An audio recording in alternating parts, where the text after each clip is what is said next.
تو یہ جو ہے مشکوٰۃ شریف جو آپ لوگ پڑھ رہے ہیں،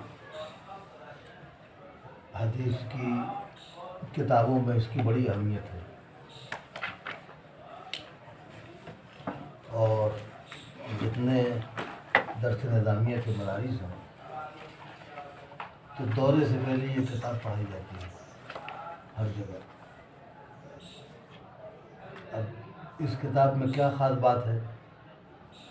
تو اس کتاب میں خاص بات یہ ہے کہ یہ کتاب حدیث کی بہت ساری کتابوں کا یہ مجموعہ ہے،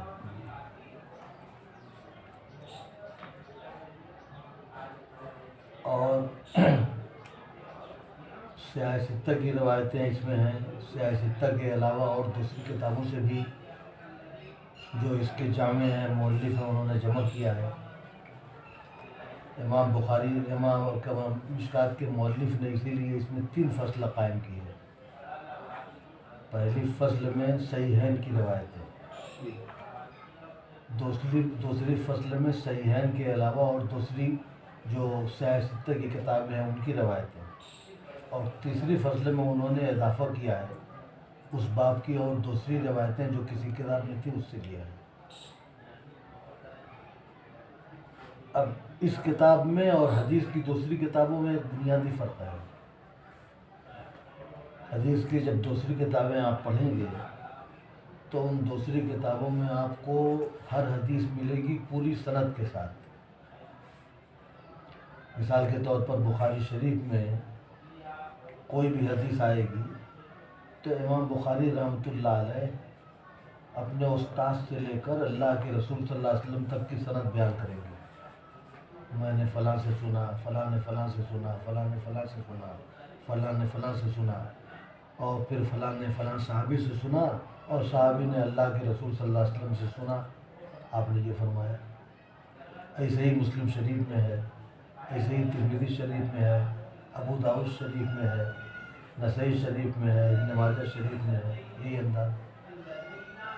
اور اس کے مقابلے میں مشکوٰۃ میں آسان یہ کر دیا کہ اوپر کی تمام سندوں کو، یعنی پہلے کی تمام راویوں کو حذف کر کے بس صرف صحابی کا نام دیا۔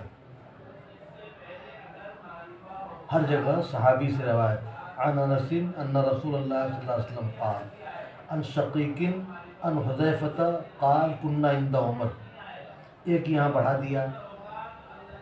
حضرت حذیفہ رضی اللہ عنہ صحابی ہیں، ان کے مشہور شاگرد ہیں یہ شقیق ابن سلمہ، تو حذیفہ کے سے جو روایت کرنے والے ہیں ان کا نام بڑھا دیا۔ اب گویا یہ کتاب جو ہے مختلف کتابوں کا مجموعہ ہونے کی بنا پر اس میں روایتوں کو حذف کر کے بس آخر میں حوالہ دے دیا، رواہ البخاری، کہیں رواہ مسلم، کہیں ہے رواہ الشیخان، کہیں ہے رواہ الترمذی، رواہ ابو داؤد، رواہ ابن ماجہ، حوالہ دے دیا اور سندوں کو حذف کر دیا۔ اس طرح سے یہ کتاب گویا حدیث کی بہت ساری کتابوں کا مجموعہ ہو گئی، اور حدیث کی تمام کتابوں کا یہ خلاصہ ہے۔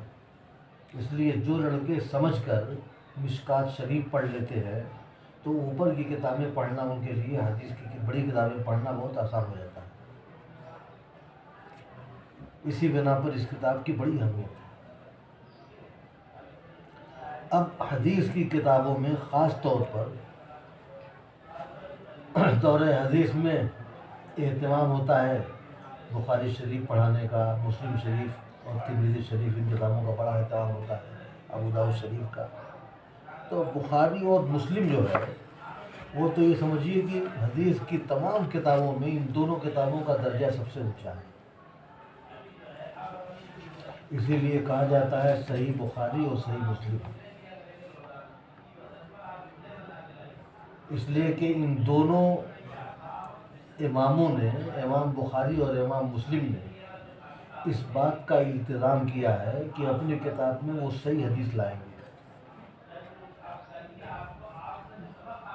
بہت بڑے محدث ہیں امام ترمذی بھی، بہت بڑے محدث ہیں امام ابو داؤد بھی، لیکن امام ابو داؤد اور امام ترمذی نے اپنی کتاب میں اس بات کا التزام نہیں کیا کہ صرف ہم صحیح حدیث لائیں گے. اس لیے ترمذی شریف میں صحیح حدیث کے علاوہ حسن حدیث بھی ہے، غریب حدیث بھی ہے. ابو داؤد شریف میں بھی غریب حدیث ہے، ضعیف حدیثیں بھی بعض ہیں. لیکن امام بخاری اور امام مسلم ان دونوں بزرگوں نے اس بات کا پورا اہتمام کیا ہے اور پورا التزام کیا ہے کہ اپنی کتاب میں صحیح حدیث لائیں گے. اب صحیح حدیث کہتے کس کو ہیں؟ مشکات کی سال میں نخبہ پڑھائی جاتی ہے یہاں بھی، تو آپ جب نخبہ پڑھیں گے تو نخبہ میں آپ کو حدیث کی تعریفیں ملیں گی. صحیح حدیث ایسی حدیث کو کہا جاتا ہے جس کے تمام راوی عادل ہوں، تام ضبط ہوں، حدیث کی سند متصل ہو، حدیث شاذ نہ ہو، حدیث میں کوئی علت نہ ہو. جب کسی حدیث میں یہ 5 باتیں موجود ہوتی ہیں تو اس حدیث کو محدثین کے یہاں کہا جاتا ہے صحیح حدیث.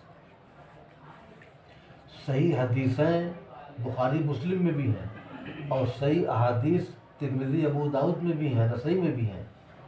لیکن امام ترمذی، امام ابو داؤد اور امام نسائی وغیرہ نے اپنی کتاب میں صحیح حدیثوں کو جمع کرنے کی پابندی نہیں کی. ان دونوں بزرگوں نے پابندی کیا، امام بخاری امام مسلم نے. اسی لیے امام بخاری اور امام مسلم کی دونوں کتابوں کو اصطلاح میں کہا جاتا ہے صحیحین، اور بولتے بھی ہیں صحیح بخاری اور صحیح مسلم. اور اسی لیے یہ دونوں حضرات یعنی حدیث کے مؤلفین اور حدیث کے جمع کرنے والوں کے درمیان ان دونوں حضرات کو کہا جاتا ہے شیخین. اور اسی لیے مشکات شریف میں جہاں کوئی ایسی حدیث آ جاتی ہے جس کو امام بخاری اور امام مسلم دونوں نے روایت کیا ہے اس کو کہتے ہیں متفق علیہ. متفق علیہ حدیث کا درجہ سب سے اونچا ہے. اب تھوڑا سا جو ہے پھر آپ جب نخبہ پڑھیں گے تو اس میں فرق ملے گا کہ امام بخاری اور امام مسلم دونوں حضرات کی کتابیں صحیح ہیں، صحیح بخاری اور صحیح مسلم، لیکن ان دونوں کتابوں میں درجہ بخاری شریف کا اونچا ہے. بخاری شریف کا درجہ اونچا ہے اس لیے کہ امام بخاری رحمۃ اللہ علیہ کو فن حدیث میں جتنی مہارت تھی اتنی مہارت امام مسلم یا امام ترمذی کو نہیں ہے. امام مسلم اور امام ترمذی یہ دونوں امام بخاری کے شاگرد ہیں. امام بخاری رحمۃ اللہ علیہ بخارا شریف سے گئے نشاپور، امام مسلم نشاپور میں رہتے تھے. تو امام مسلم رحمۃ اللہ علیہ بہت دنوں تک امام بخاری کی مجلس میں شریک ہوتے رہے اور امام بخاری رحمۃ اللہ علیہ کی حدیث دانی سے اور فن حدیث کی مہارت سے اتنا متاثر ہوئے کہ ایک موقع پر کہا کہ استاد آپ جو ہے یعنی گویا محدثین کے امام ہیں، اپنا ہاتھ دیجئے کہ ہم آپ کے ہاتھ کو بوسہ دیں، آپ کی پیشانی پر بوسہ دیں. امام ترمذی رحمۃ اللہ علیہ امام بخاری کے یعنی بہت چہیتے شاگرد ہیں اور امام ترمذی بہت ذہین تھے. تو امام بخاری رحمۃ اللہ علیہ نے ان کی تعریف کیا کہ امام ترمذی میرے شاگرد ہیں، لیکن جتنا امام ترمذی نے مجھ سے فائدہ اٹھایا اس سے زیادہ ترمذی سے میں نے فائدہ اٹھایا. اور اس کی وجہ بتائی کہ مطلب ہے کہ امام ترمذی اس قدر سوالات کرتے تھے کہ ان سوالات کی وجہ سے مجھ کو فائدہ ہوتا تھا. چالاک شاگرد ہوتا ہے، ذہین شاگرد، پوچھتا بہت ہے، تو جب زیادہ پوچھتا ہے تو استاد کو زیادہ محنت کرنی پڑتی ہے. اب امام بخاری اور امام مسلم ان دونوں حضرات کی کتابوں میں بخاری کا درجہ کیوں اونچا ہے؟ تو ایک تو یہ کہ امام بخاری کو اپنے فن میں بڑی مہارت ہے. دوسرے یہ کہ ابھی جو میں نے صحیح حدیث کی تعریف کیا ہے کہ صحیح حدیث وہ ہے جس کے تمام راوی عادل ہوں، تام ضبط ہوں، حدیث کی سند متصل ہو، حدیث شاذ نہ ہو، حدیث میں کوئی علت نہ ہو. تو جو ایک شرط حدیث کے متصل ہونے کی ہے، حدیث کے متصل ہونے کا مطلب یہ ہے کہ راوی اور مروی عنہ کے درمیان کوئی فاصلہ نہ ہو.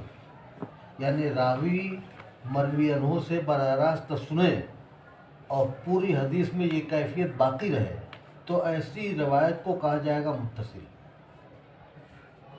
امام بخاری اور امام مسلم یہ حضرات رسول اللہ صلی اللہ علیہ وسلم کے تقریباً یعنی 200 سال بعد پیدا ہوئے۔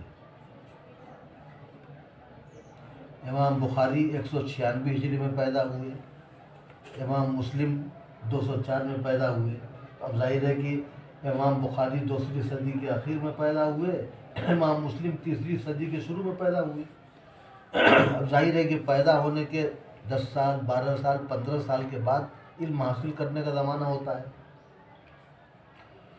تو ان لوگوں کے علم حاصل کرنے کا زمانہ جو ہے وہ 200 سال کے بعد کا ہے۔ 3ری صدی میں ان لوگوں نے حدیثیں اپنے اساتذہ سے سنی اور اپنی پھر کتاب کو مرتب کیا۔ اب ظاہر ہے کہ درمیان میں جب اتنا لمبا فاصلہ ہے 200 سال سے زیادہ کا، تو درمیان میں وہ واسطہ بھی آئے گا۔ اس لیے امام بخاری کی روایتوں میں کہیں اللہ کے نبی صلی اللہ علیہ وسلم تک پہنچتے پہنچتے 5 راوی ہیں، کہیں 6 راوی ہیں، کہیں 4 راوی ہیں، سمجھا نا؟ سب سے زیادہ جو امام بخاری کی سند اونچی ہے تو اس میں امام بخاری اور اللہ کے رسول صلی اللہ علیہ وسلم کے درمیان 3 راوی ہیں، 3 راوی۔ امام بخاری کی ان حدیثوں کو کہا جاتا ہے ثلاثیات، اور وہ حدیثیں گویا سند کے اعتبار سے سب سے اونچی ہیں۔ امام مسلم ان کے بعد کے ہیں، اس لیے امام مسلم کے پاس ثلاثیات نہیں ہیں، امام ترمذی کے پاس ثلاثیات نہیں ہیں۔ تو اب ظاہر ہے کہ جہاں 4 5 6 واسطہ محدث کے درمیان اور اللہ کے نبی کے درمیان ہے، تو اب یہ پتہ لگانا بہت بڑا کام ہے کہ ہر راوی جو ہے اس نے اپنے استاد سے سنا کہ نہیں سنا۔ تو یہ محدثین کا کمال ہے، محدثین کا کمال ہے کہ وہ راویوں کے حالات جانتے تھے، راویوں کے حالات جانتے تھے اور یہ پتہ لگاتے تھے کہ یہ راوی کب پیدا ہوا، کب مرا، اس کے استاذ کب مرے، اور اس راوی نے اپنے استاذ کو پایا کہ نہیں پایا۔ یہ محدثین کے یہاں بہت بڑا فن ہے، فن اسماء الرجال۔ اور فن اسماء الرجال میں راویوں کے حالات ملتے ہیں، ان کے پیدائش کی تاریخ، وفات کی تاریخ، ان کے علم حاصل کرنے کا زمانہ، ان کے اساتذہ کا تذکرہ، ان کے شاگردوں کا تذکرہ سب ملتا ہے فن اسماء الرجال میں۔ اس پر بڑی بڑی کتابیں ہیں۔ تو بخاری شریف اور مسلم شریف میں تھوڑا سا فرق ہے، یعنی بخاری شریف کا درجہ مسلم شریف سے اونچا ہے، اس کی وجہ میں بتا رہا ہوں۔ امام مسلم رحمۃ اللہ علیہ کے یہاں اور بہت سارے محدثین کے یہاں حدیث کے متصل ہونے کے لیے اتنا کافی ہے کہ راوی اور مروی عنہ کا زمانہ ایک ہو، یعنی روایت کرنے والا جب سے اس نے علم حاصل کرنا شروع کیا اور جس سے وہ روایت کر رہا ہے، اس کے مرنے سے پہلے اگر اس نے مطلب کہ اس روایت کا تذکرہ، اس کی روایت سن لیا ہے، تو امام مسلم رحمۃ اللہ علیہ کے یہاں وہ حدیث متصل مانی جائے گی، چاہے دونوں کے درمیان ملاقات ہو یا نہ ہو۔ ملاقات کا ثابت ہونا اور ملاقات کا یقین ہونا امام مسلم رحمۃ اللہ علیہ کی شرط نہیں۔ امام بخاری رحمۃ اللہ علیہ نے یہ شرط لگائی ہے کہ راوی اور مروی عنہ کا زمانہ ایک ہونا بھی ضروری ہے، اور ایک ہونے کے ساتھ ساتھ کم سے کم کسی ایک واقعے میں یہ ثابت ہونا ضروری ہے کہ دونوں کی ملاقات ہوئی، راوی کی مروی عنہ سے ملاقات ہوئی۔ اگر ایک بار ملاقات کا ثبوت ہو جاتا ہے تب مانا جائے گا کہ ان کی روایت میں اتصال ہے، اور اگر ملاقات ثابت نہیں ہوتی، دونوں کا زمانہ چاہے ایک ہو، تو پھر ایسی صورت میں امام بخاری رحمۃ اللہ علیہ کی اب وہ حدیث متصل نہیں ہوگی۔ آپ جب پڑھیں گے حدیث کی کتابیں تو امام مسلم رحمۃ اللہ علیہ کی جو کتاب ہے صحیح مسلم شروع ہوتی ہے کتاب الایمان سے، اور اس کے پہلے ان کا بہترین مقدمہ ہے حدیث کے اصول پر۔ مقدمہ مسلم بہت مشہور ہے۔ مقدمہ مسلم جو ہے اس کے اخیر میں امام مسلم رحمۃ اللہ علیہ نے ایک بحث کیا ہے حدیث معنعن کی۔ حدیث معنعن معنان اس حدیث کو کہا جاتا ہے جہاں ایک راوی روایت کرتا ہے اپنے استاد سے ان کے ساتھ، ان فلاں ان فلاں۔ اب حدیث معنعن یعنی جہاں روایت کرتا ہے ان کے ساتھ، وہاں یہ پتہ نہیں چلتا کہ اس راوی نے براہ راست سنا ہے کہ نہیں سنا ہے۔ جہاں راوی روایت کرنے میں یہ کہہ دیتا ہے حدثنی فلان، اخبرنی فلان، قرأت علی فلان یا سمعت فلانا، اگر راوی یہ کہتا ہے کہ فلاں نے مجھ سے بیان کیا، فلاں نے مجھ کو بتایا، فلاں سے میں نے سنا، فلاں کے پاس پڑھا، تو جہاں یہ صراحت ہو جاتی ہے تو وہاں تو صاف ہو گیا معاملہ کہ راوی نے براہ راست تو اپنے استاد سے سنا ہے۔ لیکن جہاں ان لگا دیا ان فلاں، اب وہاں بات جو ہے صاف نہیں ہوتی۔ تو حدیث معنعن کی بحث میں امام مسلم نے اس بات پر لمبا دعویٰ کیا ہے اور امام بخاری پر رد کیا ہے، امام بخاری پر اعتراض کیا ہے۔ لیکن آپ جب اسی کا مسلم شریف کا حاشیہ دیکھیں گے امام نووی کا، تو امام نووی رحمۃ اللہ علیہ نے کہا ہے کہ امام بخاری کا مسلک ہے مختار، اور امام بخاری نے جو طریقہ اپنایا ہے وہی زیادہ محدثین کے یہاں راجح ہے، اور وہی اس حدیث کا درجہ اونچا ہوگا، سمجھا نا، جس حدیث میں راوی روایت کرتا ہو ان کے ساتھ اور یہ ثابت ہو جائے کہ راوی اور مروی عنہ کے درمیان ملاقات ہوئی ہے کم سے کم ایک بار ہی صحیح۔ اگر ملاقات نہیں ہوئی ہے تو چاہے دونوں کا زمانہ ایک ہو، امام مسلم جیسے محدثین کی یہاں وہ حدیث متصل ہوگی، امام بخاری رحمۃ اللہ علیہ کی یہاں وہ حدیث متصل نہیں ہوگی۔ اب امام بخاری کی شرط بڑھ گئی، امام بخاری رحمۃ اللہ علیہ کی شرط بڑھ جانے کی وجہ سے محدثین کی یہاں اس کا درجہ اونچا ہے۔ اس کے علاوہ اور بھی وجہیں علامہ ابن حجر عسقلانی نے نخبہ میں بیان کی ہے بخاری کا درجہ اونچا ہونے کی۔ ایک خاص بات اور یہ ہے، غور فرمائیے کہ یہ تمام حدیث کی کتابیں جمع کرنے والے لوگ، ان لوگوں نے کام کیا ہے 3ری صدی ہجری میں، اس لیے کہ بھئی 2ری صدی ہجری کے اخیر کی پیدائش ہے یا 3ری صدی ہجری کے شروع کی پیدائش ہے، تو کام تو ان کا 3ری صدی ہجری میں ہوا۔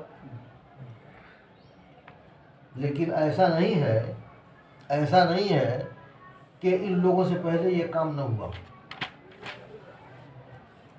یعنی آپ جب پڑھیں گے تو آپ کو معلوم ہوگا کہ امام بخاری، امام مسلم، امام ترمذی، امام ابو داؤد سے پہلے کا جو درمیان کا زمانہ ہے، وہ درمیان کا زمانہ یعنی حدیثوں کی تعلیم اور تربیت کا اور حدیثوں کے پڑھنے پڑھانے کا انتہائی مشہور زمانہ ہے، اور بڑے بڑے محدثین ان سے پہلے پیدا ہوئے۔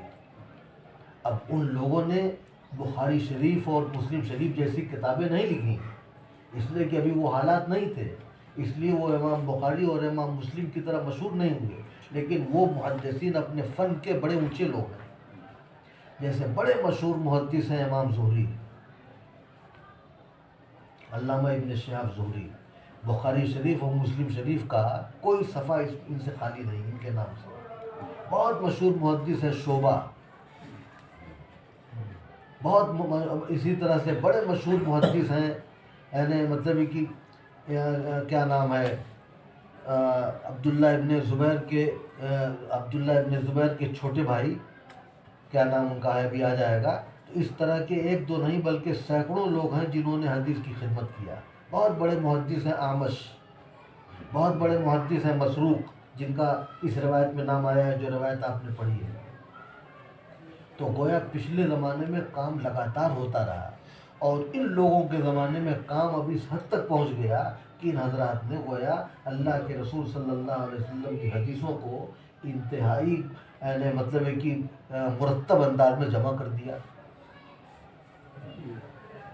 ایک اور بات میں آپ لوگوں کو اس کے سامنے سنا رہا ہوں کہ ہندوستان میں ہمارے یہاں مدرسے ہیں بڑے بڑے، تعلیم ہوتی ہے حدیث کی۔ عیسائیوں کے یہاں بھی حدیث کی تعلیم کا رواج ہے، یہ جانتے ہیں کہ نہیں؟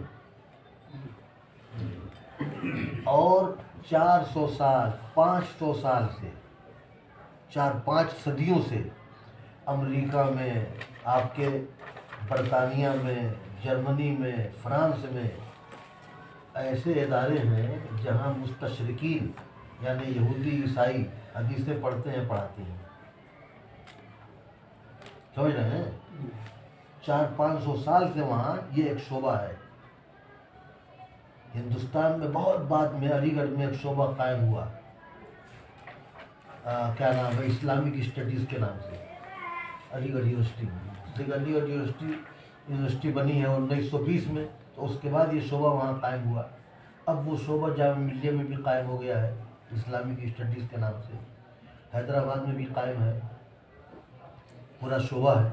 لیکن یہی اسلامک اسٹڈیز کے نام سے 400-500 سال پہلے لندن، برطانیہ، فرانس، کینیڈا وغیرہ کی یونیورسٹی میں شعبہ ہے، اور اس شعبے سے اچھا کام بھی ہوا ہے۔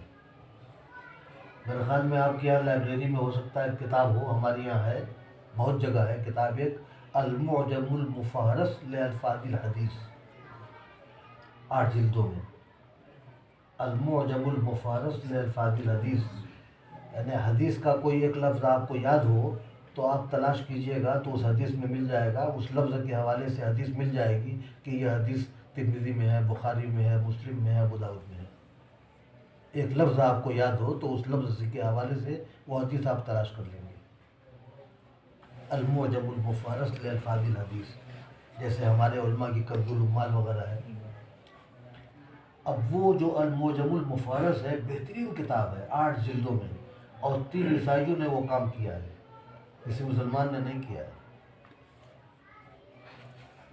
سمجھ رہے ہیں؟ اسی طرح سے پیرس یونیورسٹی میں بہت بڑا ڈپارٹمنٹ ہے اسلامک فقہ کا۔ ابھی جو الموسوعہ چھپ کے آئی ہے کویت سے، تو الموسوعہ کے حالات پڑھنے سے یہ معلوم ہوا کہ سب سے پہلے اس طرح کی انسائکلوپیڈیا فقہ میں لکھنے کا جو کیا نام ہے رجحان آیا، وہ پیرس یونیورسٹی میں عیسائیوں کے درمیان میں آیا، پھر وہ کام ہوتا رہا، کویت سے یہ کام ہوا، تو عیسائی بھی یہ کام کرتے ہیں۔ اب عیسائیوں میں کچھ نے اچھا کام کیا، لیکن کچھ کے کام کا منشا یہ تھا کہ مسلمانوں میں شک پیدا کیا جائے حدیث کی طرف سے، سمجھ رہے ہیں؟ مسلمانوں میں حدیث کی طرف سے شک پیدا کیا جائے۔ چنانچہ مستشرقین میں بہت بڑا مستشرق ہے پروفیسر شاخت، ہاں، بڑی شین الف خیتے، اس نے ایک رسالہ لکھا، اور اس رسالے میں اپنے انگریزی میں اس نے لکھا، یہ ثابت کیا کہ حدیث کی سندیں من گھڑت ہیں، اور اس کو 150 سال 200 سال بعد حدیثوں میں جوڑ دیا گیا ہے۔ جس کو مطلب کہ مناسب نام لگا، اس نے حدیث کے ساتھ جوڑ دیا کہ یہ حدیث جو ہے فلاں نے فلاں سے سنا، فلاں نے فلاں سے سنا، فلاں نے فلاں سے سنا، فلاں نے اللہ کے رسول صلی اللہ علیہ وسلم سے روایت کیا۔ پروفیسر شاخت نے یہ رسالہ لکھا، بدماش آدمی، اس کا مقصد تھا یعنی حدیث کی طرف سے شک پیدا کرنا۔ ہمارے شہر کے مولانا مصطفیٰ مصری تھے، مئو میں پڑھا، دیوبند میں پڑھا، جامعہ ازہر میں پڑھا، پڑھنے کے بعد وہ 1960-61 میں قطر میں لائبریرین تھے، ابھی تیل نکلنا شروع ہوا تھا، شروع کا زمانہ تھا، تو مئو آتے تھے وہ، تو ہم لوگوں کی تو پیدائش ہوئی وغیرہ 57 کی ہے، ہم لوگوں کو مطلب کہ ان کے پڑھنے اڑھنے کا زمانہ کہاں سے یاد ہوگا، آتے تھے تو ان سے ملاقات ہوتی تھی، ہمارے مدرسے میں ان کے استاد لوگ تھے، ان سے ملتے، بہت غریب تھے پڑھنے کے زمانے میں، اللہ تعالیٰ نے ہمت دیا تھا، پھر کچھ لوگوں کے تعاون سے مصر گئے، تو وہ قطر میں لائبریرین تھے۔ تو قطر میں کتاب بٹ رہی تھی، تو کتاب کوئی کمپنی بانٹ رہی تھی، اس میں یہ پروفیسر شاخت کی کتاب بھی تھی۔ مولانا انگریزی کے جانکار بھی تھے، انہوں نے پڑھا، اور پڑھ کر کے ان کے دماغ میں جو ہے الجھن پیدا ہوئی کہ اس کتاب کا مقصد مسلمانوں میں حدیث کی طرف سے شک پیدا کرنا ہے۔ اچھا، بہت بڑا مسلمانوں کا ایک طبقہ وہ ہے کہ جو مدرسوں میں باقاعدہ نہیں پڑھتا، سیاستہ، ہدایہ اور مشکات نہیں پڑھتا، وہ اسکول میں پڑھا اور کہیں جا کر کے مطلب کہ پی ایچ ڈی وغیرہ کرنے کے لیے اسلامک اسٹڈیز کی ڈپارٹمنٹ داخلہ لیا، ایم اے کیا، پی ایچ ڈی کیا، تو ایسے لوگ جو ہے بجائے ہمارے علماء کی کتابیں پڑھنے کے انہی کی کتابیں پڑھتے ہیں اور گمراہ ہو جاتے ہیں. تب مولانا مصری کے ہاتھ میں جب وہ کتاب پڑھی تو ان کے دماغ میں ایک بہت بڑی الجھن پیدا ہوئی اور کہا انہوں نے تہیہ کر لیا کہ میں تمہارا جواب تمہارے گھر میں بیٹھ کے دوں گا. پیسہ ویسا اکٹھا کیا, پی ایچ ڈی کرنے کے لیے لندن گئے. پی ایچ ڈی کرنے کے لیے لندن گئے کیمبرج یونیورسٹی, اور 2.5 سال تک انہوں نے محنت کیا. 2.5 سال کے بعد انہوں نے اپنا رسالہ عربی زبان و انگریزی زبان میں تیار کیا, اور اس رسالے میں انہوں نے پروفیسر ساخت کی تمام یعنی ان کی تمام جتنی یعنی اس طرح کی بدگمانیاں انہوں نے پیدا کرنا چاہا تھا, شک پیدا کرنا چاہا تھا, حدیث کی کتابوں سے بہترین اس کا جواب دیا, بہترین جواب دیا. جب ان کا رسالہ مرتب ہو گیا اور اپنے مستشرف کے پاس پیش کیا جو ان کے وہ تھے نگراں تھے, تو انہوں نے کہا کہ مصطفیٰ تم نے جو ہے ہماری 400 سال کی محنت کو پانی کر دیا. پھر اس رسالہ کا عربی میں انہوں نے ترجمہ بھی کیا, اور اسی رسالہ پر ان کو فیصل ایوارڈ بھی ملا. جو ان کا پی ایچ ڈی کا مقالہ ہے لندن میں لکھا ہوا, ان کو سعودی حکومت نے پی ایچ ڈی کا ان کو فیصل ایوارڈ دیا اس رسالے میں. اب اندازہ لگائیے کہ ہم لوگ تو یہاں پڑھتے پڑھاتے ہیں, اپنے لوگوں میں بات کرتے ہیں, اور وہاں وہ جو پوری دنیا میں انگریزی میں لکھ کر کے بدگمانیاں پھیلاتے ہیں. اب ظاہر ہے کہ انگریزی میں لکھا ہے تو اس کا جواب بھی انگریزی میں چاہیے. تو مولانا نے اس کا جواب لکھا انگریزی زبان میں, اللہ تعالیٰ نے ان کو صلاحیت دیا تھا, بہترین جواب دیا. اسی طرح کا ایک واقعہ اور میں سناتا ہوں آپ کو. اسی دور کے یعنی جس دور کے مصطفیٰ آدمی ہیں, اسی دور کے ایک مصطفیٰ سبائی ہیں, ہاں بہت مشہور عالم. یہ پڑھتے تھے جامعہ ازہر. ان کے ایک استاد تھے عبد القادر. تو مصر کا بڑا تعلق ہے فرانس سے. پی ایچ ڈی کرنے کے لیے وہ چلے گئے فرانس. اب فرانس سے پی ایچ ڈی کر کے جب آئے ہیں ڈگری لے کے, تو یہ کہنے لگے کہ زہری بنو امیہ کے خلفاء کے لیے حدیثیں گھڑتا تھا. اور زہری کا مطلب وہی ابن شہاب زہری جن کا بھی میں نے نام لیا کہ زہری بنو امیہ کے خلفاء کے لیے حدیثیں گھڑتا تھا. تو مصطفیٰ سبائی نے کہا کہ سر آپ یہ بات کیسے اتنی بڑی بات کر رہے ہیں, یعنی زہری جیسے محدث کے بارے میں آپ شک پیدا کر رہے ہیں. زہری جیسے محدث کے بارے میں شک پیدا کرنے کا مطلب یہ ہوگا کہ ہماری بخاری اور مسلم اور ترمذی ہر جگہ ان کی روایتیں ہیں, ہر جگہ شک پیدا ہوگا. آپ یہ باتیں کیسے کر رہے ہیں؟ کہا کہ میں اس کا ثبوت لایا ہوں. کہا کہ وہ ثبوت دکھائیے. تو وہ وہاں سے کتابوں کے کچھ لے آئے تھے, فوٹو کاپی وغیرہ. کہا کہ سب کچھ کو دیجیے. تو قاہرہ میں بڑی بڑی لائبریریاں ہیں, ساری لائبریریوں میں گئے, جو کتابیں تھیں ان کتابوں میں ہماری پرانی کتابوں کا حوالہ تھا, ساری کتابوں کو نکالا اور ساری کتابوں سے چھان بین کیا. اور چھان بین کرنے کیا تو ہر جگہ ان کو عبارت میں قطر غیبت ملا. لکھنے والوں نے جو اصل مصنف کی جہاں سے عبارت اٹھایا تھا وہاں کچھ تبدیلی کر دیا تھا, کہیں کچھ کاٹ دیا تھا. ساری کتابوں کی چھان بین کیا, اور جب بالکل مطمئن ہو گئے تو اپنے استاد سے کہا کہ سر میں اس مسئلے پر آپ سے بات کرنا چاہتا ہوں, جگہ بتائیے اور دن بتائیے, اور کیا نام ہے قاہرہ کے 150 علماء بھی رہیں گے. تو جگہ متعین ہو گئی, دن متعین ہو گیا, اور ان تمام علماء کی موجودگی میں انہوں نے دکھایا کہ دیکھیے جو حوالہ آپ لائے ہیں اصل کتاب میں یہ ہے, اصل کتاب میں یہ لکھا ہے, اور جہاں سے آپ لائے ہیں وہاں یہ لکھا ہے. ساری کتابوں سے انہوں نے ان کے حوالوں کو غلط ثابت کر دیا. تو عبد القادر صاحب جو تھے انہوں نے کہا کہ میں غلطی پر تھا, میں مان گیا, اور میں بدگمانی میں مبتلا تھا, میں اپنی بات واپس لیتا ہوں. اس کے بعد مصطفیٰ سبائی نے ایک بہترین کتاب لکھا السنہ و مکانتها فی التشریع الاسلامی. بہترین کتاب ہے, ہم لوگوں کے پاس ہے, آپ تو لوگوں کے پاس نہ ہو تو اس کو موبائل جو ہے نا, السنہ و مکانتها فی التشریع الاسلامی. اب دیکھیے اندازہ لگائیے کہ مطلب کہ ایک طرف تو ہم لوگ تو یعنی مدرسوں میں رہنے والے اپنا پڑھ ہی پڑھا رہے ہیں, مگر دنیا میں جو کام ہو رہا ہے اس کام پر بھی نظر رکھنا ضروری ہے. اس لیے کہ یہ شیطان ان کے پیچھے ہے، اور شیطان جو ہے وہ چاہتا ہے مطلب کہ قرآن اور حدیث کے ذریعے سے مسلمانوں میں بدگمانی پیدا کرنا۔ ابھی ایک کام یہ کر رہے تھے کہ جو قرآن پاک مسلمانوں کے پاس ہے وہ قرآن پاک صحیح نہیں ہے، اور دنیا بھر کے مختلف جگہوں سے قرآن پاک کے نسخے نقل کر کے اس میں فرق دکھا رہے تھے۔ جرمنی میں ایک مکان میں وہ طرح طرح کا قرآن اکٹھا کیا، اور اللہ تعالیٰ کا کرنا ایسا ہوا کہ اس میں آگ لگ گئی، جل کے ختم ہو گیا۔ مولانا مصطفیٰ مصری نے وہ کام بھی کیا ہے، اور وہ کام انہوں نے اس طرح کیا کہ ہندوستان، پاکستان اور دنیا کی پرانی لائبریریوں میں جو اس زمانے کے نسخے ہیں، جب حضرت عمر نے حضرت ابوبکر رضی اللہ عنہ نے لکھوایا تھا، حضرت عثمان نے اس کے ساتھ نقل کرایا تھا، اپنے زمانے میں ساتھ نقل کرایا تھا، اس زمانے میں اور مطلب کہ اس کے بعد نقل ہوتی رہی، تو اس وقت کے نسخے بہت ساری جگہوں پر محفوظ ہیں۔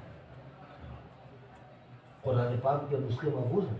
حضرت عثمان کی جب شہادت ہوئی ہے اور خون گرا ہے، وہ نسخہ بھی دنیا میں محفوظ ہے۔ تو پرانے نسخوں کو مولانا نے اکٹھا کیا۔ ہندوستان بھی آئے تھے، حیدرآباد گئے، وہاں کی لائبریری میں کچھ تھا، یہاں وہاں گئے، اور انہوں نے مطلب کہ پھر وہ ایک کتاب لکھ کر کے ثابت کیا کہ جو اللہ کے رسول صلی اللہ علیہ وسلم کے زمانے میں جس طرح قرآن لکھا گیا بالکل ٹھیک آج بھی ویسے ہی لکھا جا رہا ہے۔ مولانا کا یہ بھی ایک کام ہے۔ تو بہرحال یہ جو ہے وہ دنیا میں کیا کیا ہو رہا ہے اس پر بھی نگاہ رکھنا، نظر رکھنا ضروری ہے۔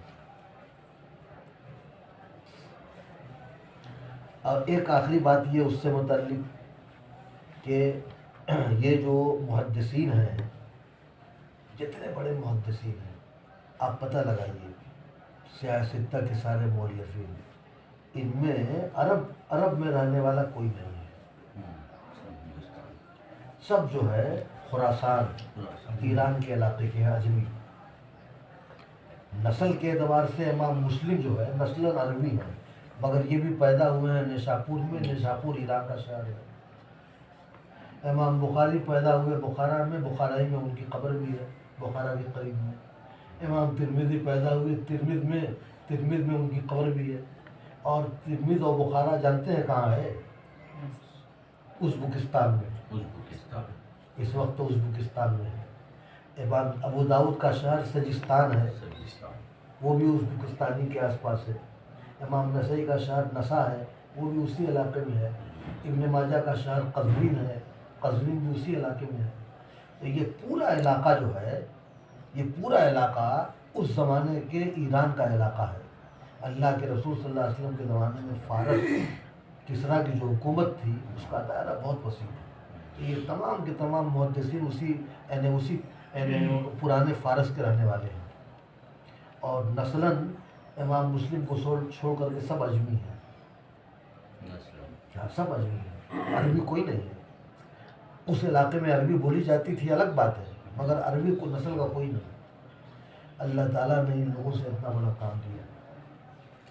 مشہور حدیث ہے، بخاری شریف میں حدیث ہے، بخاری شریف میں حدیث ہے کہ حضرت سلمان فارسی رضی اللہ عنہ مشہور صحابی ہیں، تو جب قرآن پاک کی آیت اتری ان تتولوا یستبدل قوما غیرکم ثم لا یکونوا امثالکم، ان تتولوا یستبدل قوما غیرکم ثم لا یکونوا امثالکم، یعنی اللہ تعالیٰ نے صحابہ سے کہا کہ اگر تم دین کے کام سے ہٹو گے تو اللہ تعالیٰ تمہاری جگہ دوسروں کو لائے گا اور وہ تمہارے جیسے نہیں ہوں گے۔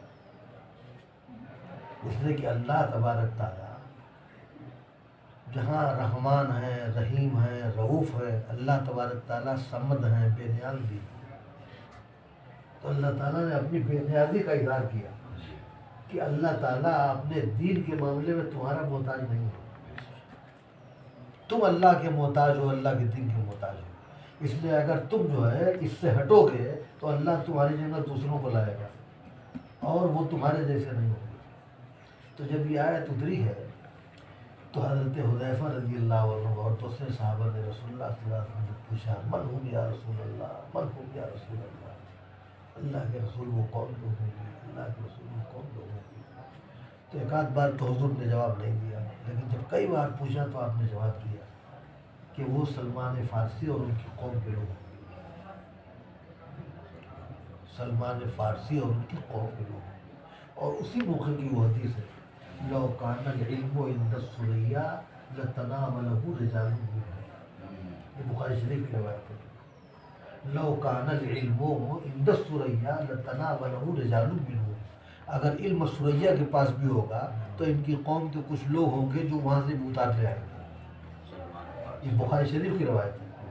اب اس حدیث کا مصداق امام بخاری کی اس حدیث کا مصداق جو ہے امام ابو حنیفہ کو بھی بنایا جاتا ہے، امام ابو حنیفہ رحمۃ اللہ علیہ نے بھی غیر معمولی کام کیا اپنے میدان میں، اور اس حدیث کا مصداق یہ محدثین بھی ہیں، یعنی ان محدثین نے کہاں کہاں سے حدیثوں کو اکٹھا کیا، کہاں کہاں سے حدیثوں کو اکٹھا کیا، ایک ایک حدیث اگر پتہ چل گیا ہے کہ 500 کلومیٹر دور ہے، 1000 کلومیٹر دور ہے کسی آدمی کے پاس، تو اس زمانے میں اپنا ستوا وتوا بات کر کے جاتے تھے، سواریاں تو تھی نہیں، تو جو سواری اس زمانے کی تھی جاتے تھے بیچارے، اور حدیث سنتے تھے پھر آتے تھے۔ تو یہ اللہ تعالیٰ کا بہت بڑا انعام اور احسان ہے، گویا جو ہے اللہ کے رسول صلی اللہ علیہ وسلم نے اللہ تعالیٰ نے فرمایا تھا، تو یہ جو دور دراز کے لوگ تھے اللہ تعالیٰ نے ان سے یہ اتنا بڑا کام کیا۔ اب آج کے زمانے میں ظاہر ہے کہ جو مقام ہے سیاہ ستہ کا، بخاری، مسلم، ترمذی، ابو داؤد کا، کہ جب تک ان کو آپ پڑھیں گے نہیں پورا علم آپ کو نہیں آ سکتا، پورا علم نہیں آ سکتا، اور اللہ تعالیٰ نے یعنی ایسا جوڑ پیدا کیا ہے قرآن و حدیث میں کہ جب تک آپ حدیث نہیں پڑھیں گے قرآن نہیں سمجھ پائیں گے، اور جب تک قرآن نہیں پڑھیں گے حدیث نہیں سمجھ پائیں گے، دونوں کے درمیان جوڑ ہے۔ اور امام بخاری رحمۃ اللہ علیہ کا یہ بہت بڑا کمال ہے، آپ تو ابھی پڑھ نہیں رہے ہیں، جو لوگ پڑھے ہیں وہ جانتے ہیں کہ انہوں نے اپنی پوری کتاب کو قرآن پاک کے ساتھ جوڑ دیا ہے۔ امام بخاری رحمۃ اللہ علیہ نے اپنی پوری کتاب کو، دونوں جلد کو قرآن پاک کے ساتھ جوڑ دیا ہے، ہر جگہ جہاں کوئی بات شروع کرتے ہیں قرآن پاک لے آتے ہیں، نیا باب شروع کرتے ہیں قرآن پاک کی آیت لے آتے ہیں، کوئی کسی غزوے کا بیان ہوتا ہے قرآن پاک کی آیتیں ذکر کرتے ہیں، نکاح طلاق کا معاملہ آتا ہے قرآن پاک میں کہاں کہاں تذکرہ ہے وہ ذکر کرتے ہیں، پوری کتاب کو جوڑ دیا ہے، اور یہ دکھایا ہے کہ واقعی حدیثیں قرآن پاک کی تفسیر ہیں، حدیثیں قرآن پاک کا بیان ہے، حدیثیں قرآن پاک کی شرح ہے۔ اللہ تعالیٰ نے اپنے نبی صلی اللہ علیہ وسلم کا یہ کام بیان کیا ہے لِتُبَيِّنَ لَهُم مَّا أُنزِلَ إِلَيْهِمْ، تاکہ آپ ان کے لیے اس کتاب کو واضح کریں جو ان کی جانب اتاری گئی ہے۔ تو اللہ کے نبی صلی اللہ علیہ وسلم کی حدیثیں قرآن پاک کی تفسیر اور قرآن پاک کا بیان ہے، اور دونوں میں جوڑ ہے، انتہائی جوڑ ہے۔ تو اللہ تبارک تعالیٰ نے جیسا کہ فرمایا کہ اگر ان تتولو، اگر تم اللہ کے دین سے ہٹو گے تو اللہ تمہاری جگہ دوسروں کو لے آئے گا۔ اللہ تعالیٰ نے بعد میں مطلب ہے کہ ان لوگوں سے کام لیا جو اس زمانے میں، جس زمانے میں قرآن پاک اتر رہا ہے، اس زمانے میں سب ان کے آباء و اجداد کافر تھے۔ امام بخاری کے جد ابجد جو ہے اس وقت اسلام لائے ہیں جب حضرت عثمان کے زمانے میں وہ علاقہ فتح ہوا۔ حضرت عثمان کے علاقے میں جب بخارا فتح ہوا ہے تو ان کے جو دادا تھے وہ جوفی کے ہاتھ پر اسلام لائے، اسی لیے امام بخاری اپنی نسبت میں جوفی لگاتے ہیں، جوفی امانی لگاتے ہیں۔ اسی طرح سے امام ترمذی کا حال ہے، امام ابو حنیفہ کا حال ہے۔ امام ابو حنیفہ کے بھی یعنی اوپر کی پیڑھی میں جا کر کے پردادا اور دادا غیر مسلم تھے، ان کے دادا اسلام لے آئے، تو اللہ تعالیٰ نے ان لوگوں سے کام لیا اور بہت بڑا کام لیا۔ تو یہ گویا حدیث کے متعلق چند باتیں تھیں، میں نے آپ کو سنائی ہے، میں وہ حدیث سنا دیتا ہوں جو آپ نے پڑھا ہے۔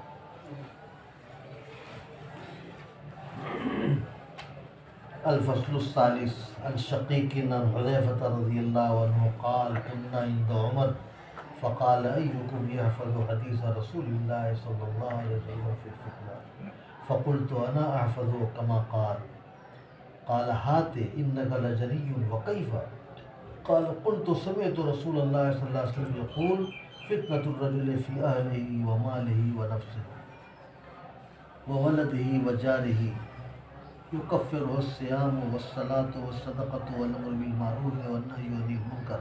فقال عمر ليس هذا أريد إنما أريد التي تموج كموج البحر. قال قلت ما لك ولها يا أمير المؤمنين إن بينك وبينها بابا مغلقا. قال فيكسر الباب أو يفتح. قال قلت لا بل يكسر. قال ذاك أحرى ألا يغلق أبدا. قال فقلنا لحذيفة هل كان عمرو يعلم من الباب؟ قال نعم كما يعلم أن دون غد ليلة إني حدثته حديثا ليس بالأغاليد. قال قال فهبنا أن نسأل حذيفة من الباب فقلنا لمسروق سله فسأله فقال عمر. متفق علیہ. شقیق ابن سلمہ جو مشہور تابعی ہیں حضرت حذیفہ رضی اللہ عنہ سے روایت کرتے ہیں کہ ہم لوگ حضرت عمر رضی اللہ عنہ کے پاس تھے. حضرت عمر نے پوچھا ایکم یحفظ حدیث رسول اللہ صلی اللہ علیہ وسلم فی الفتنہ، تم میں کا کون آدمی یاد رکھتا ہے فتنے کے بارے میں اللہ کے رسول صلی اللہ علیہ وسلم کی حدیثوں کو؟ تو حذیفہ کہتے ہیں کہ میں نے کہا کہ میں یاد رکھتا ہوں جیسا کہ آپ نے فرمایا. حضرت عمر نے کہا کہ لاؤ انک لجری، تم بڑے ہمتی ہو. اور کہا وکیف،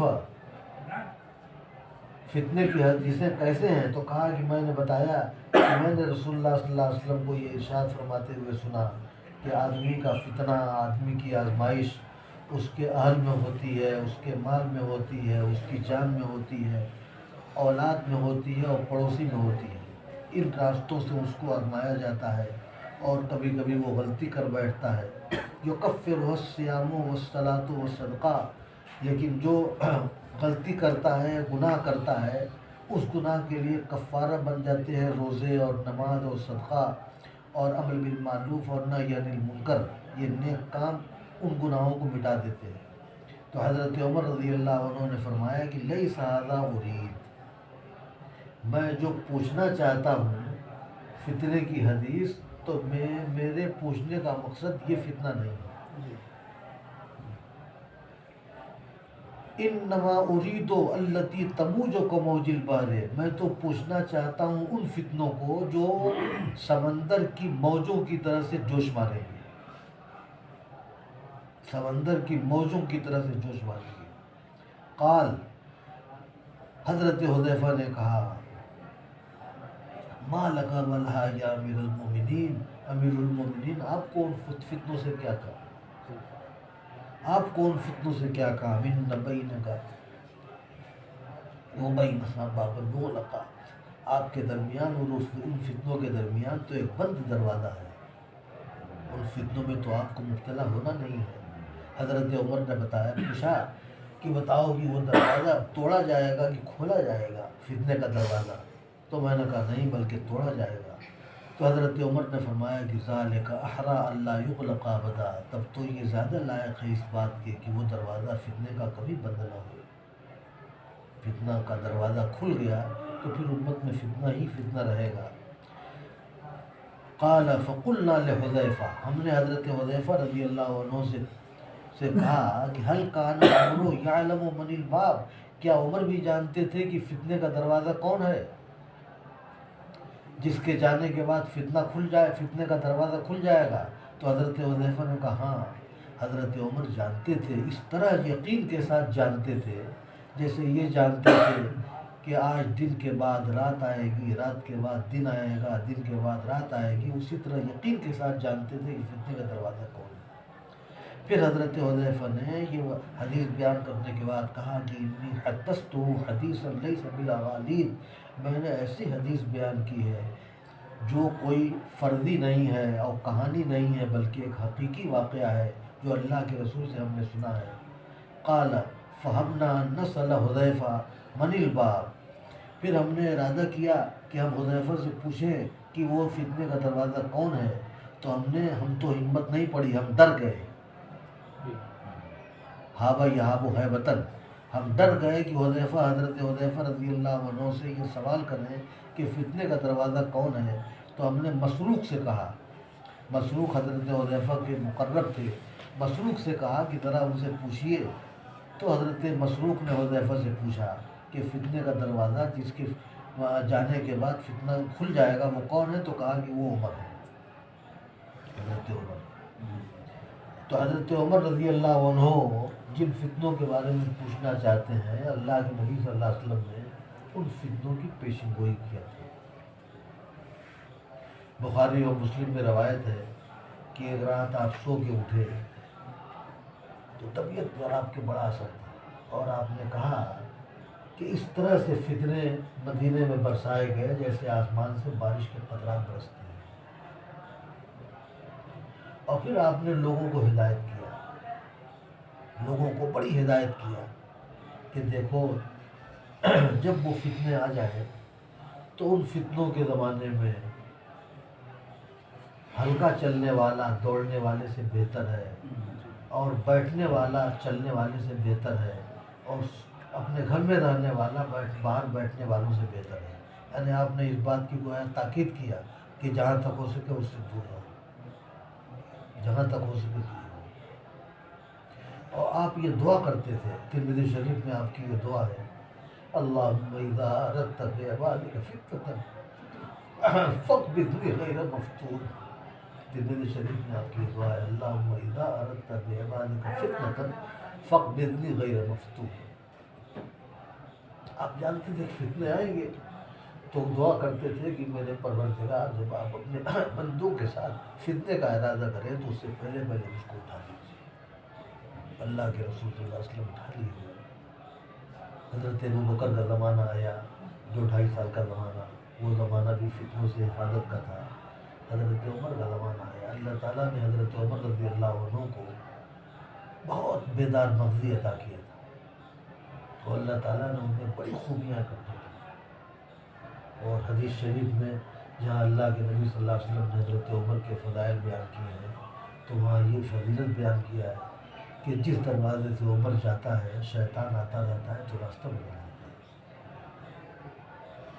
باقاعدہ یہ صحیح روایتوں میں حضرت عمر کی فضیلت میں یہ چیز وارد ہے، جس دروازے سے عمر جاتا ہے اگر شیطان آتا رہتا ہے تو شیطان اپنا راستہ بدل دیتا ہے۔ شیطان کو بھی ہمت نہیں ہے عمر کے سامنے آنے کی، تو اللہ نے بڑی خوبیاں عطا کی۔ اور حضرت عمر کے زمانے کے حالات پڑھیے تو آپ کو اندازہ لگے گا۔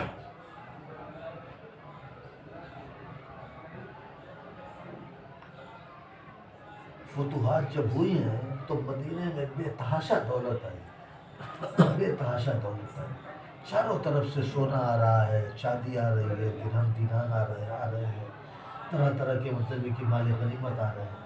اور حضرت عمر رضی اللہ عنہ کا جو انداز اللہ کے رسول صلی اللہ علیہ وسلم کے زمانے میں تھا، سادگی کا، کپڑوں میں سادگی، کھانے میں سادگی، وہی انداز باقی ہے، کوئی تبدیلی نہیں ہے۔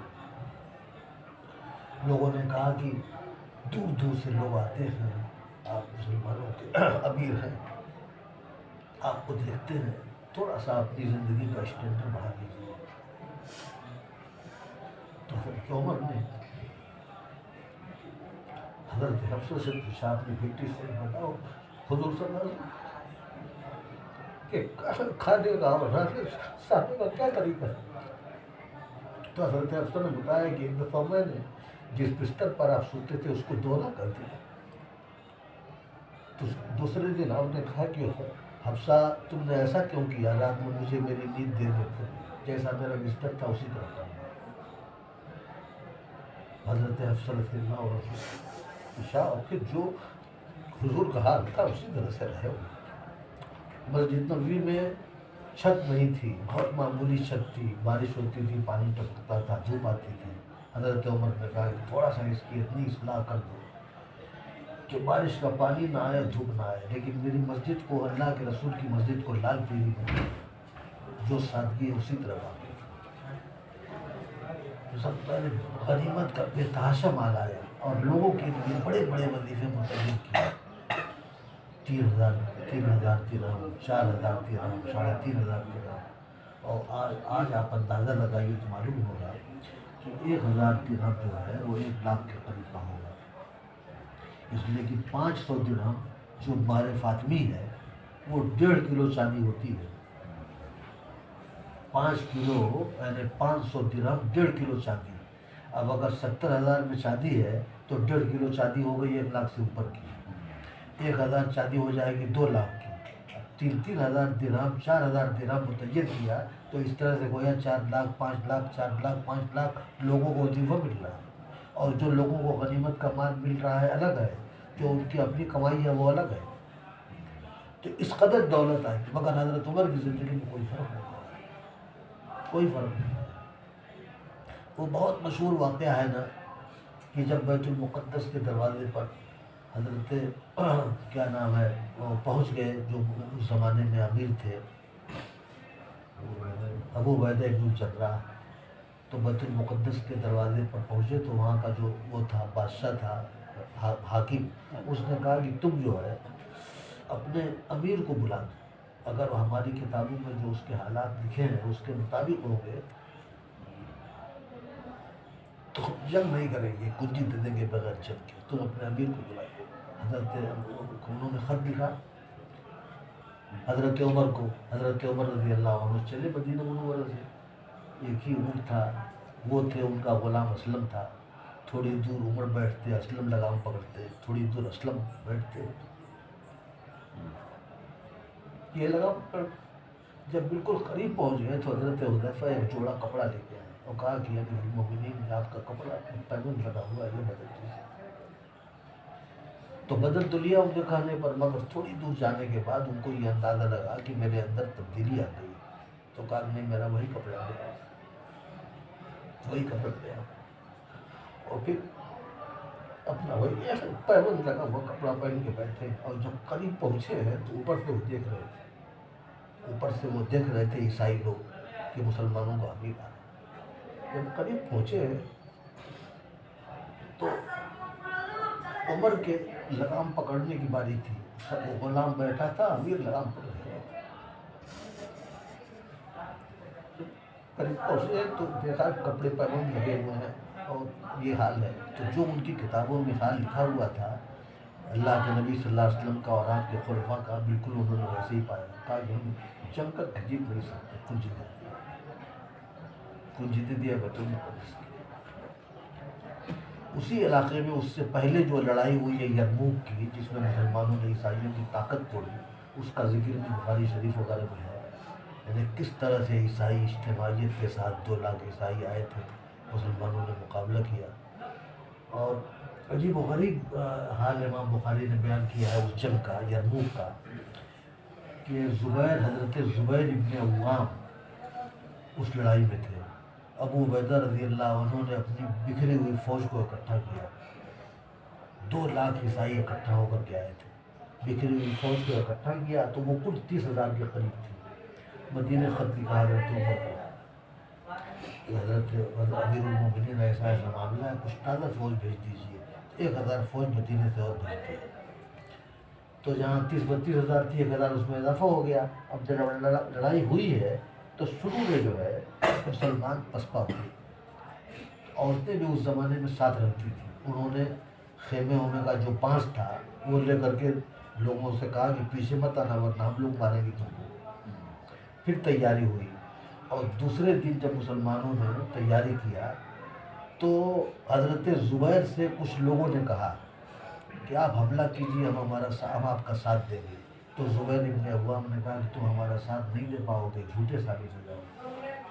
تو بخاری شریف میں ہے یہ واقعہ کہ 2 لاکھ کا لشکر تھا. حضرت ایوب نے حملہ کیا اور لڑتے ہوئے ایک دم کنارے تک گئے اور پھر مارتے کاٹتے واپس آ گئے. اب 2 لاکھ کا لشکر کتنی دور تک رہا ہوگا. اپنے گھوڑے پر گئے اور پھر ادھر سے واپس بھی آ گئے. درمیان میں لکھا ہے حدیث میں کہ رومیوں نے ان کے گھوڑے کی لگام پکڑ لیا اور تلوار سے ان کی پیٹھ پر جو ہے 2 جگہ زخم لگا. بعد میں وہ زخم گڈھا ہو گیا تھا. ان کے بیٹے عروہ، جن کا نام نہیں آ رہا تھا، یہی عروہ ہے، عروہ بعد میں انگلی ڈال کر کے اس میں گدگداتے تھے اپنے بچپن میں. 2 لاکھ کا لشکر تھا. جب لڑائی ختم ہوئی ہے تو صورتحال یہ تھی کہ 40,000 عیسائی مارے گئے، 1,04,000 عیسائی مارے گئے اور 40,000 گرفتار ہوئے اور کچھ بھاگ گئے. اور عیسائیوں کی طاقت ٹوٹ گئی، اور پھر مسلمان اس علاقے میں آگے بڑھتے گئے اور آخر میں یہ بیت المقدس کا نمبر آیا جس کا بھی میں نے ذکر کیا۔ اسی طرح سے حضرت سعد بن وقاص کو حضرت عمر نے ایران بھیجا تھا، وہ علاقہ فتح ہوا، پورا علاقہ فتح ہو گیا۔ اور اسی سعد بن وقاص کے زمانے میں جب وہ فتوحات کر رہے تھے، وہ مشہور واقعہ ہے جو آپ کو ملے گا تاریخ کی کتابوں میں کہ دریائے دجلہ شباب پر تھا، اس جانب جو ہے ایران کا بادشاہ جو تھا یزدگرد اپنی فوج لے کر کے، رستم وزیر اعظم اور اس سپہ سالار تھا، مسلمانوں کو حضرت سعد نے کہا کہ اپنے گھوڑے دریا میں ڈال دو، گھوڑے دریا میں ڈال، جس کو علامہ اقبال نے کہا ہے کہ دشت تو دشت دریا بھی نہ چھوڑے ہم نے، بارے ظلمات میں دوڑا دیے گھوڑے۔ جب مسلمانوں نے گھوڑا دوڑا دیا اس میں، تو وہ یہ کہا کہ بھاگے کہ دیواں آمدن، یہ تو دیوا آ گئے، ہم ان کا مقابلہ نہیں کر سکتے، اس طرح سے ایران کا پورا علاقہ فتح ہوا، اور یہ آپ کے کسریٰ قیصر کی حکومت فتح ہوئی، مدینے میں بے شمار دولت آئی۔ تو حضرت عمر رضی اللہ عنہ اس زمانے میں روتے بہت، یعنی جب ایران فتح ہوا ہے اور بے پناہ مطلب ہے کہ دولت آئی ہے تو روتے بہت۔ تو لوگوں نے کہا کہ یہ تو ٹھیک ہے، ہمارے لیے خوشی ہے، اب رو رہے۔ حضرت عمر کہنے لگے کہ میں نے اللہ کے نبی صلی اللہ علیہ وسلم سے سنا تھا کہ لا اخشى علیکم الفقر ولكن اخشى ان تبسط علیکم الدنیا كما بسطت على قبلكم فتهلككم كما اهلكتكم۔ اللہ کے نبی صلی اللہ علیہ وسلم نے فرمایا کہ مجھے تمہارے فقر و فاقہ کا ڈر نہیں ہے، مجھے ڈر اس بات کا ہے کہ تمہارے اوپر دنیا بہت کشادہ کر دی جائے گی، اور پھر تم جو ہے دنیا اس طرح تم کو ہلاک کر دے گی جیسے اس نے تمہارے پہلے والوں کو ہلاک کر دیا۔ تو یہ جو فتوحات ہو رہی ہیں، سونا چاندی آ رہا ہے، اتنی رقم آ رہی ہے، تو اس کی وجہ سے میں رو رہا ہوں، ڈر لگ رہا ہے اس کو۔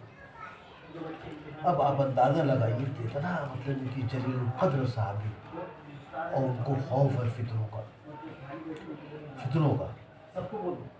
اس قدر گویا مطلب ہے کہ ان کو خوف ہے فتنوں کا کہ حضرت حذیفہ سے پوچھ رہے ہیں کہ ذرا وہ فتنوں کا حال بتاؤ جو فتنے سمندر کی موج کی طرح سے جوش ماریں گے، سمندر کی موج کی طرح سے جوش ماریں گے۔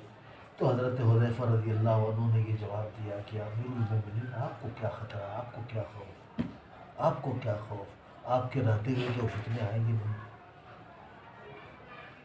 آپ کے رہتے ہوئے فتنے تو آئیں گے نہیں۔ ان بینہا بینک و بینہا بابا مغلقا، آپ کے درمیان اور ان فتنوں کے درمیان ایک بند دروازہ ہے، آپ کے رہتے ہوئے فتنے نہیں آئیں گے۔ پھر پوچھا کہ وہ فتنے دروازہ توڑا جائے گا کہ دروازہ کھولا جائے گا؟ تو کہا کہ نہیں، دروازہ توڑا جائے گا۔ تو حضرت عمر نے دکھ کا اظہار کیا کہ جب دروازہ توڑا جائے گا تو پھر وہ دروازہ بند نہیں ہوگا، اگر کھولا جاتا تو دوبارہ بند کرنے کی گنجائش ہوگی۔ صحابہ کرام کو مطلب ہے کہ یعنی یہ جو حدیث سننے والے لوگ ہیں ان کو بڑا تردد تھا کہ آخر وہ فتنے کا دروازہ کون ہے۔ اسی لیے انہوں نے تعجب سے پوچھا، ہم نے حذیفہ سے کہا کہ کیا عمر یہ جانتے تھے کہ دروازہ کون ہے؟ تو حضرت عمر رضی اللہ، حضرت حذیفہ نے کہا کہ ہاں، حضرت عمر یقین کے ساتھ جانتے تھے کہ وہ فتنے کا دروازہ جس کے ٹوٹنے کے بعد فتنوں کا سلسلہ شروع ہوگا، وہ دروازہ میں ہوں، یقین کے ساتھ جانتے تھے۔ لیکن ان لوگوں کو پوچھنے کی ہمت نہیں ہوئی، تو ان لوگوں نے حضرت مسروق کو ذریعہ بنایا، اور مسروق نے پوچھا منی الباب، دروازہ کون؟ تو انہوں نے کہا کہ عمر، وہ دروازہ عمر۔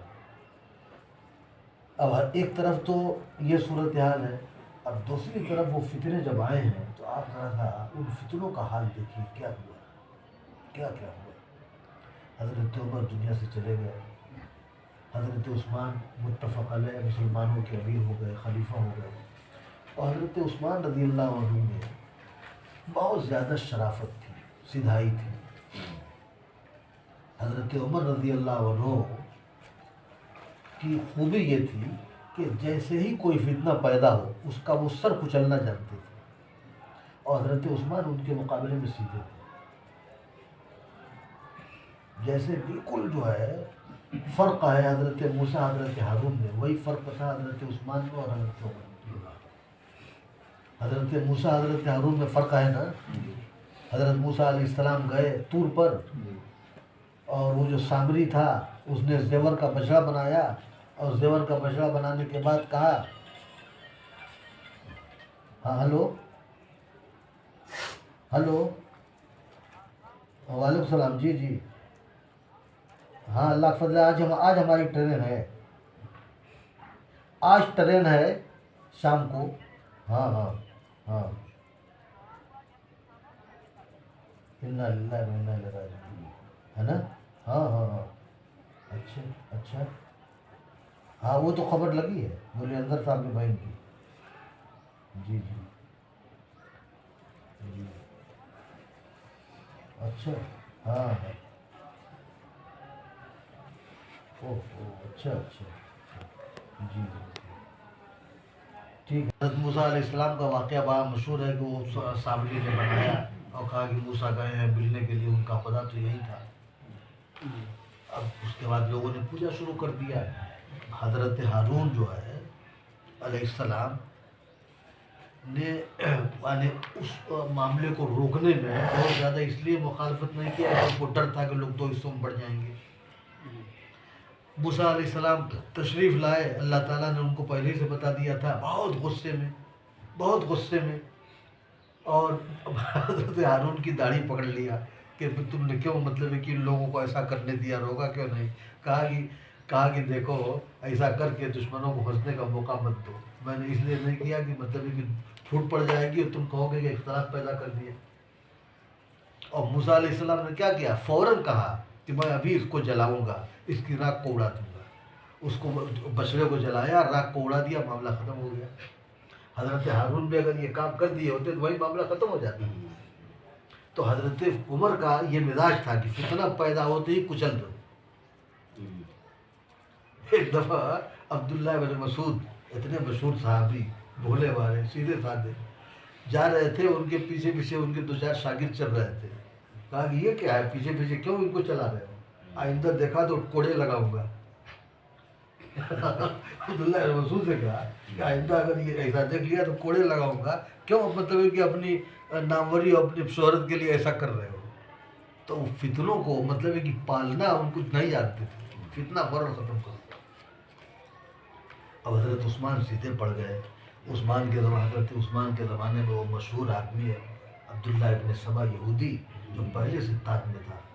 ان کی سزائی کی بنا پر موقع مل گیا، وہ فتنے کو بڑھاتا گیا، بڑھاتا گیا، بڑھاتا گیا، بڑھاتا گیا.